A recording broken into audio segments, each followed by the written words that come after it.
നിങ്ങൾ അറിഞ്ഞോ ഒറ്റപ്പാലത്ത് ഇങ്ങനെ ലൈവ് ആയിട്ട് നിൽക്കാൻ ലൈവ് 7 സൂപ്പർ മാർക്കറ്റ് നിങ്ങൾക്കായി ഓപ്പൺ ആയിരിക്കുന്നു.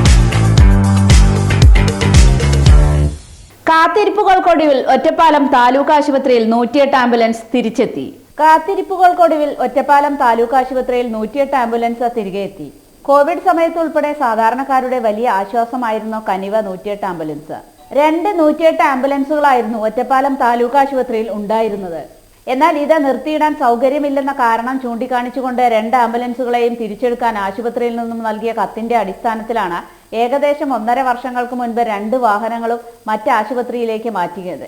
ഇതോടെ സൗജന്യ ആംബുലൻസ് സേവനം നിലച്ചു. നിരവധി തവണ ഇത് തിരികെ കൊണ്ടുവരാനുള്ള ആഗ്രഹങ്ങൾ പല ഭാഗത്തു നിന്നായി ആശുപത്രി അധികൃതരെ അറിയിച്ചിരുന്നു.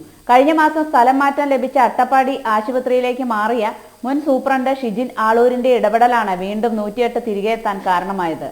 തിരികെ എത്തിയ 108ന് ഒറ്റപ്പാലത്തെ കോൺഗ്രസ് പ്രവർത്തകർ സ്വീകരണം നൽകി. 108 തിരികെ കൊണ്ടുവരണമെന്ന ആവശ്യം ഉന്നയിച്ചുകൊണ്ട് കോൺഗ്രസ് സൂപ്രണ്ടിന് കത്ത് നൽകിയിരുന്നു. നൂറുകണക്കിന് രോഗികളാണ്, പാവപ്പെട്ട രോഗികളാണ് ഈ 108 ആംബുലൻസിൻ്റെ സേവനം ലഭ്യമാവാതെ വലിയ രീതിയിലുള്ള പ്രയാസങ്ങൾ അനുഭവിച്ചു. ഇന്നിപ്പോൾ അതിനുശേഷം കോൺഗ്രസിൻ്റെ നേതൃത്വത്തിലും ഒറ്റപ്പാലം നഗരസഭയിലെ കോൺഗ്രസ് കൗൺസിലർമാരും അതുപോലെ തന്നെ HMCയിലെ കോൺഗ്രസ് അംഗങ്ങളും ഉൾപ്പെടെയുള്ള ആളുകളുടെ നിരന്തരമായിട്ടുള്ള ഇടപെടലിൻ്റെയും പരാതികളുടെയും ഒക്കെ ഭാഗമായി ഇന്ന് വീണ്ടും 108 ആംബുലൻസിൻ്റെ സേവനം ഒറ്റപ്പാലത്തിന് അനുവദിച്ചു കിട്ടിയിരിക്കുകയാണ്. 108 തിരികെ എത്തിയത് സാധാരണക്കാർക്ക് വലിയ ആശ്വാസമായി തീരും. ഒറ്റപ്പാലം താലൂക്ക് ആശുപത്രിയുടെ 16 കിലോമീറ്റർ ചുറ്റളവിലേക്ക് ആശുപത്രി ആംബുലൻസ് ഈടാക്കുന്നത് 1000 രൂപയാണ്. ഇത് പലപ്പോഴും സാധാരണ ജനങ്ങൾക്ക് താങ്ങാവുന്നതിലും അപ്പുറമായിരുന്നു. 108 വന്നതോടെ ഇതിനെല്ലാം ഒരു പരിഹാരമാവും.